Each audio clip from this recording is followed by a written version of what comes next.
મોરબીના સનાળા રોડ પર કાર ચાલક યુવાનની છરીના ઘા મારી હત્યા કરી।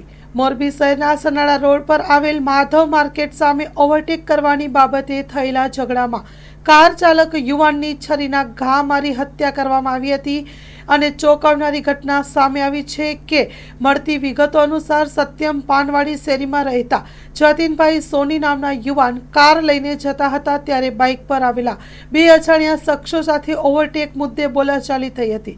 બોલાચાલી વધી જતા બંને શખ્સોએ માથાકૂટ કરી જતીનભાઈ સોનીને છરીનો ઘા માર્યો હતો। ઘટનામાં ગંભીર રીતે ઇજાગ્રસ્ત થયેલા જતીનભાઈને તાત્કાલિક સારવાર માટે ખસેડવાની કામગીરી હાથ ધરવામાં આવી હતી, પરંતુ તેમને બચાવી શકાયા ન હતા। હાલ તેમનો મૃતદેહ મોરબી સિવિલ હોસ્પિટલ ખાતે ખસેડવામાં આવ્યો છે અને આ ઘટનાની જાણ થતા ડીવાયએસપી, એલસીબી, પીઆઈ અને A2 ડિવિઝન પીઆઈ સહિતનો પોલીસ કાફલો સ્થળ પર પહોંચી તપાસ શરૂ કરી હતી।